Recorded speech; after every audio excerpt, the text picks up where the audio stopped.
What's going on, everybody? This is just going to be a little owner's review of my new daily driver car, a 2005 Acura MDX Touring. I like to do these owner's reviews that detail actually owning the car, using it on the daily, instead of just kind of going over features. It's actually a more personal review to me because I actually have to live with this car day in and day out. This complements my Lexus SC400. I still do have that car. So together they go together as like a little coupe and SUV two-car fleet, which I think works nicely. So yeah, let's start walking around this car. This one is like a dark red. I don't know the actual color code name for it. It does have a lot of options, not every single option, but it does have most of them.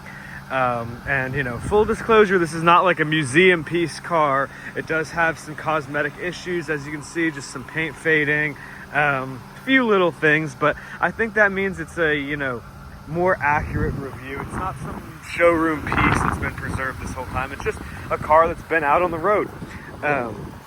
So yeah, here's the entire walk around of the outside. This is an 05 model, which is a refreshed model. Few of the differences there are the new taillights, which are just white and red instead of kind of a all red housing. The refresh models also get dual exhaust tips, and chrome door handles over here, as well as slightly revised front up here. These are going to be little squares instead of a more triangular shaped light on the older models. So the 01 to 03 is the initial launch first gen MDX, and then the 04 to 06 is the refresh model. They're all the first generation, but they kind of updated it as they went along. So yeah, this one is a touring package, which adds some interior features as well as roof rails and a little step on both sides. I think the wheels get a little bit bigger, a little bit fancier. Yeah, right back over here, I'll quickly show you. We'll see it inside, but there is a backup camera for a 2005 car. I think that's pretty cool.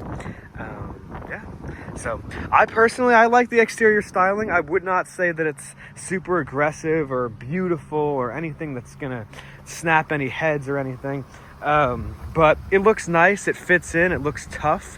It looks like a brawny truckish SUV from the outside, and it still looks pretty enough. It looks luxury enough that you can kind of pull up to it to any event and look fine. It is getting pretty old, but as long as you keep it in good condition, these old Acuras still look pretty good.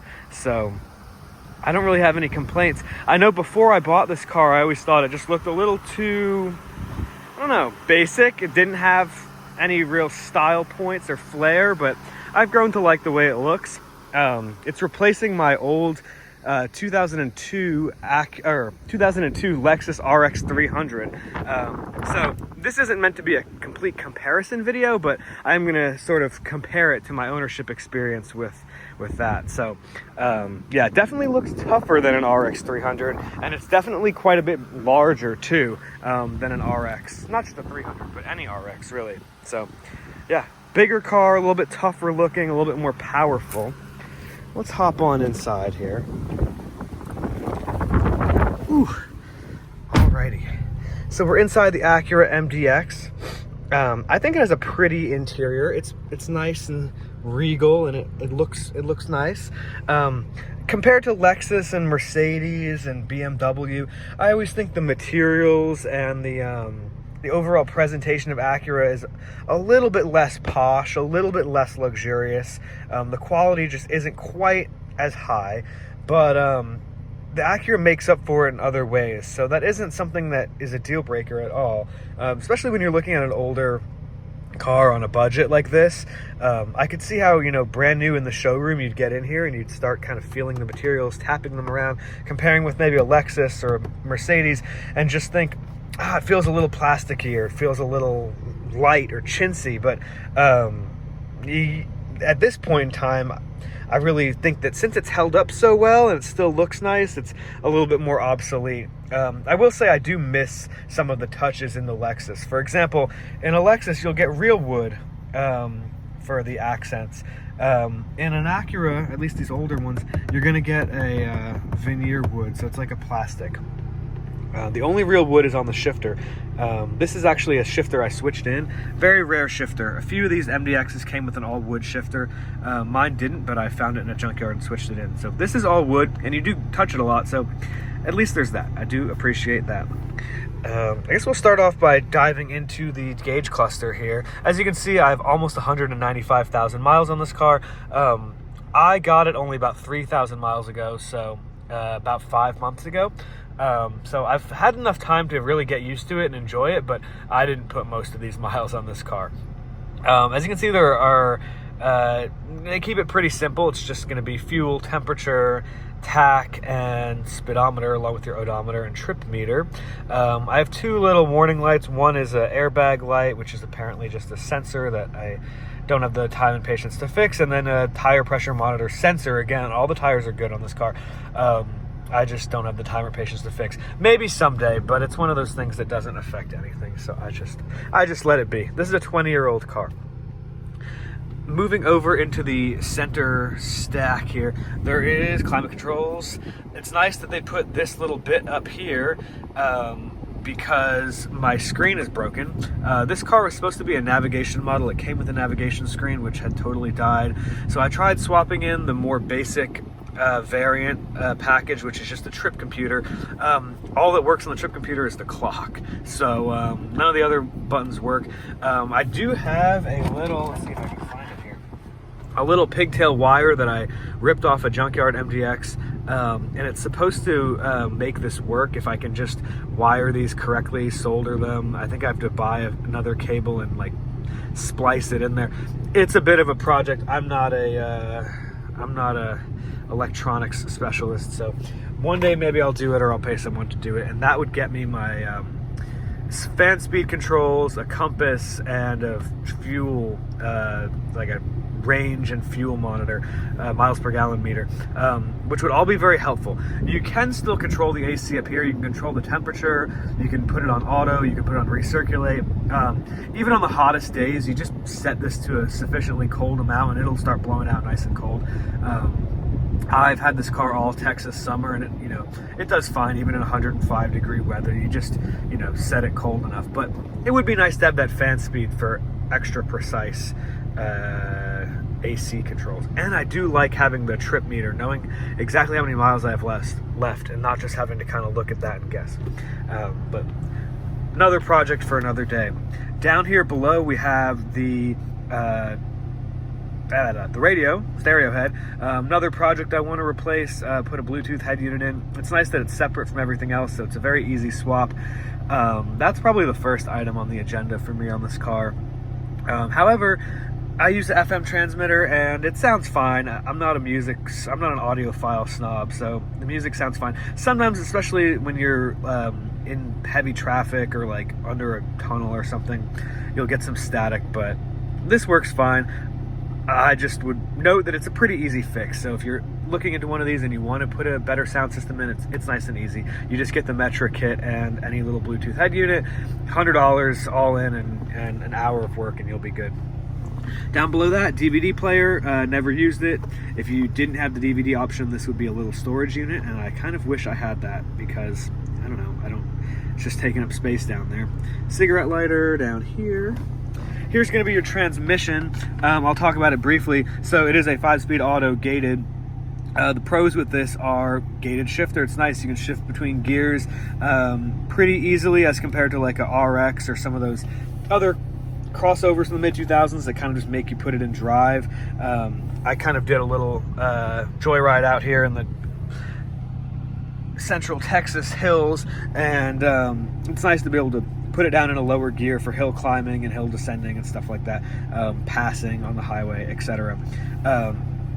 With this transmission, I've had no issues. I know a lot of people with these first-gen MDXs have catastrophic transmission failures and all kinds of issues. From what I've read and seen, it's typically in the pre-refresh models, so the 01 to 03s. They seem to have fortified and strengthened the gears in the 04 to 06 models. So if you're looking to buy one of these, I would go with one of the 04 to 06. They're almost about the same price really at this point in time, and you'll get a much more reliable transmission, especially if it has higher mileage. You might as well go with one of the ones that is, you know, better reputation for reliability. The 04 to 06s also give you an extra 25 horsepower up. You know, they're 265 horsepower, whereas the 01 to 03s are 240. I think there was a small bump somewhere in there. It's not as cut and dry as that, but by 05 it was 265, and back in at least 01 and 02 it was only at 240. So definitely get a power boost. You have a glove box over here, pretty spacious. I still have all the literature, which is cool. It works out nicely. Your door sill is going to be the same, drivers and passengers, except for some of the locking and mirror features, but I'll show you this one. It has perforated leather inserts, some fake wood, a little door panel pocket. It's nice. As you can see on the driver's side, you just get a few extra controls, mirror controls, door locks, and memory seats. They are included. I never use them, but they're there. Down here, you'll have cruise control, vehicle stability control. You can turn that off and on, and then fog lights. You know, these buttons, typical of Honda, they're like this kind of very clicky feel to them, which is nice and snappy. You know, I like it. However, compared to like a Toyota or a Lexus or a Mercedes, it doesn't quite feel as luxurious. It's not those like soft touch, soft sturdy buttons. They definitely feel like snappy, clicky, but a little bit plasticky at the same time. That's kind of a theme throughout the Acura and Honda world. So, you know, just is what it is. It's, you know, for better or worse. In some ways I like it. You're snapping through your turn signals and they just snap better than on a Lexus, which is kind of like a soft, graceful pull. I used to have a 1998, so a 6th generation Honda Accord Coupe with a V6. And this car is actually, even though it's, you know, 7-8 years newer and like a totally different body style, it's actually very, very similar. They both have the J-Series Honda VTEC engine. They're both built on the exact same platform. They both make similar power, and they both have very similar like fit and feel and finish to driving them. It really feels like I'm just kind of driving a lifted, bigger, more loaded version of my old 98 Accord, which isn't a bad thing. Not a bad thing at all. That 98 Accord was pretty powerful. It handled pretty well. This thing handles just as well. It's just as powerful. It's more powerful, but it's larger, so it feels just as powerful. I think that's pretty impressive. You know, V6 Accord is a nice, powerful, fun to drive car, and so to have that in a big SUV package is pretty cool. Over here, another little issue with this car is it has a ripped up passenger seat. So instead of spending hundreds of dollars to have it reupholstered, or finding a new seat, which I could not do for the life of me, I just put a Amazon $15, I think it was like $12 little sheepskin pad, and I like the way it looks. You know, this is an older car. Again, this is not supposed to be like some museum piece that looks exactly as it did brand new in the factory. So it looks a little worn in, but it's cozy, and I like it. On cold nights or hot days, it keeps the leather from burning you and it keeps you warm. So I like that. It kind of complements this little fuzzy top thing here too. There's actually nothing wrong with the center console, but again, I just like the feel of this, so I stuck it on there. You know, again, this is my car. This is not like a car for sale or a car that I'm showing as like a, you know, pristine example. This is the way I have mine. Down in the middle, there's also heated seats for both the driver and the passenger. Again, that nice clicky feel to it. And 2 cup holders that are hidden away. In the center console, you have a top layer, which is pretty small, but it can hold some things. I put mints in there. And if you fold this back, you'll get a little like eating tray and 2 extra cup holders. And then underneath that, you have a much bigger console and another power outlet down there. So yeah, double console is always nice. I'm trying to think if there's anything I'm missing up here in the front. You do have sun visors. They're nice. They have lights on them. They have the little pull-out part to them too, and you can snap them this way. So they're like a full-feature sun visor. Cool. Up here, you have 2 little map lights, a sunroof control. The sunroof tilts with a press, and it slides with a pull.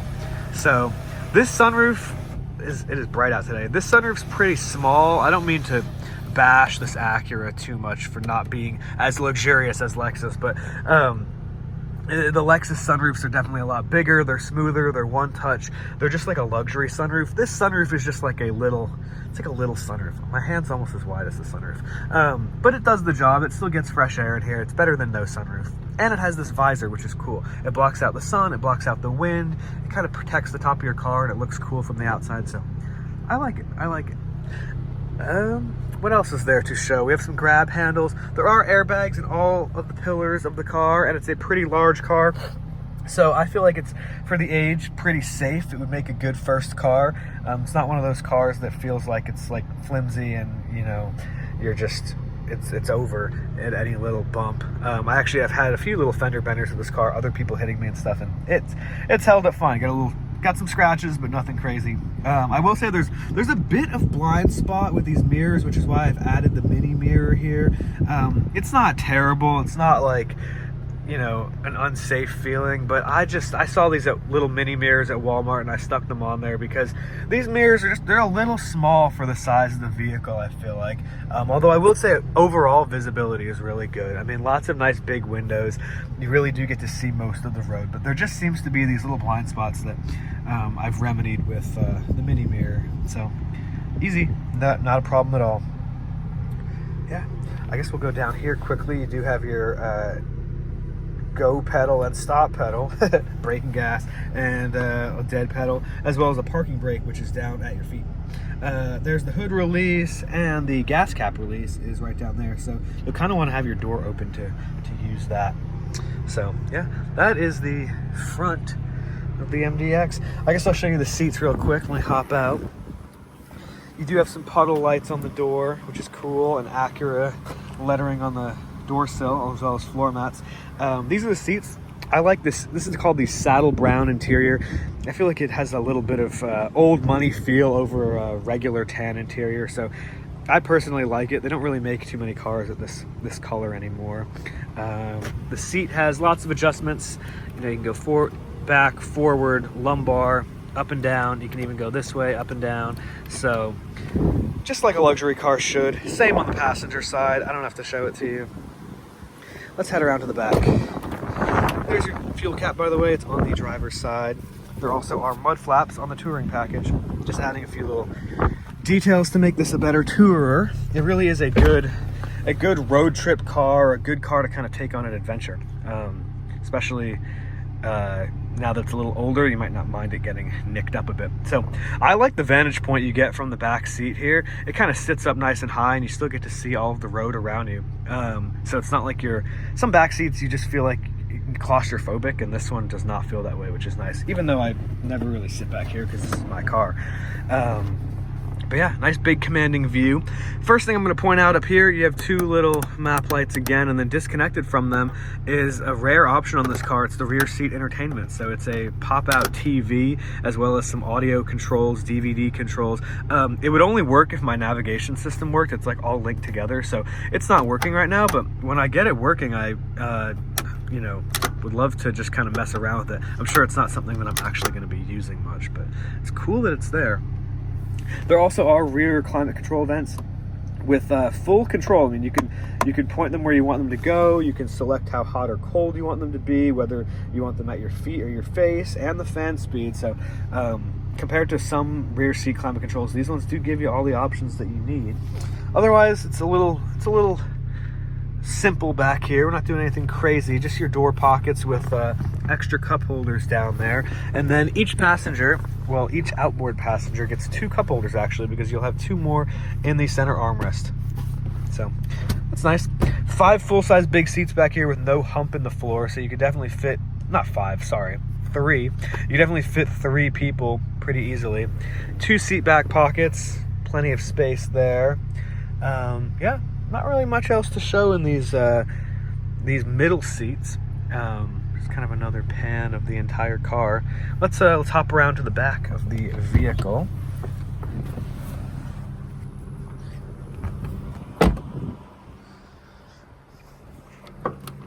Yeah. Here's the back of the vehicle. There are third row seats. Unfortunately, the latches for mine have broken. So if I get a needle nose pliers and I climb in here, I can pull them up if I really need them, but I'm not doing all that right now. They're just two little brown seats. They can fit kids, they can fit smaller adults, as long as they're like under 6 foot and not really overweight. They can fit them pretty easily.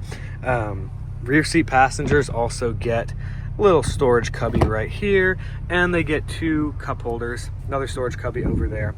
Big huge speakers back here. I will say the sound system in this car is great. Once I get that new head unit in, I really think it's gonna boom nicely. The Touring package gets you some upgrades on that front too. Back here you have your jack and some tools, another power outlet. Yeah, there's a little hidden storage unit down here on the floor. I have a lot of stuff in there. There's some old head units, tools, etc. There's some child seat straps over here and some little hook straps here. So if you're tying something up to the roof racks, you can tie it down over here, which is nice. I actually folded these second row seats down and managed to fit an entire full-size couch in the back here, and then another one up on top. So my friend and I were both able to bring our couches home in one trip in this car. Pretty impressive. Normally you'd need like a truck or a full-size SUV for something like that, but the Acura MDX handled it. Not much else to really show in the back here. There is a lot of space with the second row up, so driving like this is probably the preferred way for most people. You'll have tons of cargo. You can comfortably seat 5. But yeah, I think the real appeal of this car is just the fact you can find them really affordably. I got mine for $2,700. You know, it has a few small cosmetic issues. It leaks a little bit of power steering and oil, but that's fine. You top it up every month or so. Otherwise, it's a good, reliable car. It has power. It has enough power to feel brawny. It can carry what you need to carry, whether that's big pieces of furniture, cargo, 7 passengers. You know, it has all the creature comforts that you would want in a car like this. I think it looks cool. It looks kind of tough. It doesn't look like a little old granny car like a lot of crossovers do. You know, is it the most reliable, tough truck in the world? Is it really on par with like a Lexus GX or a Land Cruiser? No, but those cars from 2005 are still going for like $10,000, and you can get this for less than a third of the price, and it's gonna do what you need it to do. It really serves its purpose well. I have a hard time saying whether it's better than the RX 300 or not, but I do think it's more fun to drive, and I think it's more practical, and it's growing on me. So I might have to say that I like it more. I think I'm only gonna give the RX 300 that credit for just being a little bit more posh, a little bit more dolled up on the inside, but yeah, both good cars, both really nice. That about concludes it. I will do a quick little drive in it just so you can kind of hear it and see it in action. But yeah, I've taken this out on some trails. It's not an off-roader like a rock climber, but it has this VTM4 system, which I've used before, and pretty much that locks the rear differential and it puts the rear wheels into 50-50 usage with the front wheels. It'll get you out of some snow, mud, rocks. You know, it's the type of car that can climb a steep, twisty, rocky road that's rutted. It's not gonna climb an actual boulder that isn't a trail at all, but it'll get you where you need to go. I kind of put it as if you can see the road outlined in Google Maps, like this car will take you down it. So it's perfect for your adventures. You put some beefy tires on it and it can get through all kinds of terrain. I've seen a lot of people go off-roading in these things too, and it actually, I mean, it's more capable than most crossovers, but it's at the end of the day, it is a SUV. It is a sport utility vehicle. It's not a 4x4 off-road vehicle.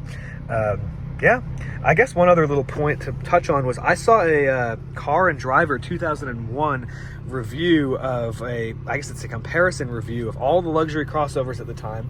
That would have been the Mercedes ML, the BMW X5, the Lexus RX, the Acura MDX, the Infiniti QX4, Land Rover Discovery. I think we had a Mitsubishi Montero Limited, maybe one other that I'm missing. And the Acura overall came out as the winner from a pretty extensive test. I mean, it had the most cargo room. It was the fastest and most powerful. It handled like second best after the X5. it was the most fuel efficient. This thing gets like 20 miles per gallon combined and like almost 23, 24 on the highway, which by modern standards not great, but big 3-row, 20-year-old SUV, pretty good. So yeah, it's really like a kind of a jack of all trades car, and not just a, you know, good SUV, but a good car too. It really handles and drives like an Accord, and it can do all the stuff that a full-size SUV can do. So I have to give it a lot of credit. It punches a lot higher than its price, and I really love it. I hope I, you know, keep it for a lot longer, even though mine's a little high on mileage.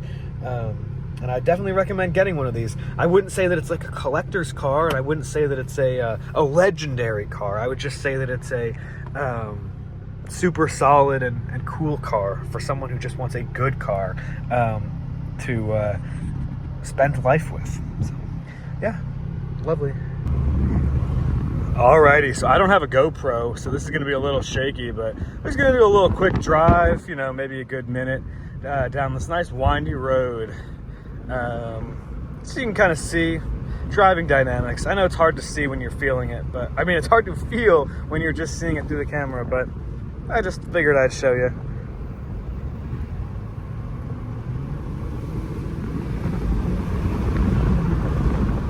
It has a nice little growl to it. Nothing crazy. It's no V8, but it just still gets up and goes and sounds pretty good.